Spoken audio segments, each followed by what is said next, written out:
በ1997 እና በ2005 ዓመተ ምህረት የጋራ መኖሪያ ቤት ፕሮግራም ተመዝግበው የኮንዶሚኒየም ቤት ለማግኘት የሚጠባበቁ ሰዎች ጣፈንታቸው ምንድነው? ሰላም ጤና ይስጥልኝ። እንደምን ቆያችሁ? ጊዜያችሁ መልካም ጥሩ እንደነበር ተስፋ አደርጋለሁ። የዛሬ ርዕሰ ጉዳይ የሚሆነው የጋራ መኖሪያ ቤት ወይንም ደግሞ ለኮንዶሚኒየም ቤት ቆጣቢዎች ምን አዲስ ነገር አለ የሚለውን ይዤላችሁ መጥቻለሁ። ከዛ በፊት ግን የዩቲዩብ ቻናሌን ላይክ፣ ኮሜንት፣ ሰብስክራይብ በማድረግ ቤተሰብ ትሆኑ ዘንድ ጋብዛለሁ። ይህንም ስለምታደርጉ ክብረት ይስጥልኝ።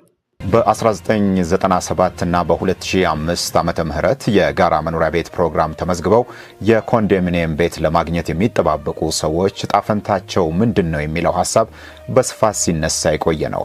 እነዚህ ተመዝጋቢዎች ለዓመታት የሚጠበቅባቸውን ቁጠባ ባያቋርጡም የተወሰኑት ሙሉ ክፍያውን ቢከፍሉም ቤት መረከብ ግን እስካሁን አለመቻላቸውም ይነገራል። ለምሳሌ በ18 ዓመቱ በ1997 የጋራ መኖሪያ ቤት ፕሮግራም የተመዘገበና እጣ ያልወጣለት አንድ ሰው ቤቱን ሲጠብቅ 21 ዓመታት አልፈው እድሜው 39 ዓመት ደርሷል እንደማለት ነው። ታዲያ ይህ ጥበቃ መልስ የሚያገኘው መቼ ነው?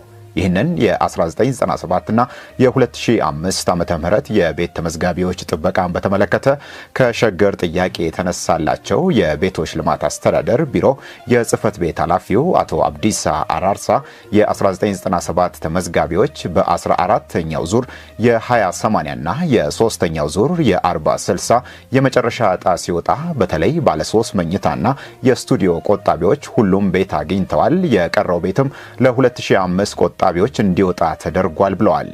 ከዚህ ቀደም የከተማ አስተዳደሩ የ1997 ተመዝጋቢዎችና ቆጣቢዎች ቤት ሰጥተን አጠናቀናል ማለቱ ቆጥበው ካልደረሳቸው ነዋሪዎች ጥያቄ እንዲነሳበት አድርጎም ቆይቷል።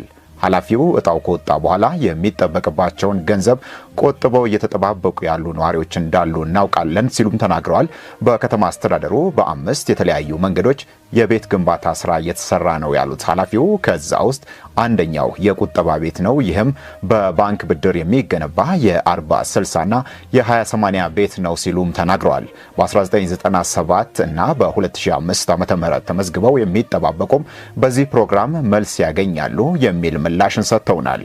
የ1997 ቆጣቢዎችን በተመለከተ እኛ የምናውቀው የባለ 2 መኝታ ቆጣቢዎች መኖራቸውን ነው። ከዛ ውጭም ካሉ በዚህ ፕሮግራም ይስተናገዳሉ ሲሉም ተናግረዋል። ለረጅም ዓመታት እየቆጠቡ ቤት ለማግኘት የሚጠባበቁና እጣፈንታችን ምንድነው የሚሉ የ1997 እና የ2005 ዓመተ ምህረት ተመዝጋቢዎች ቤት እየተገነባ ስለሆነ ትስተናገዳላችሁ ጠብቁ ማለት ነው የምችለው ብለዋል ኃላፊው አቶ አብዲሳ።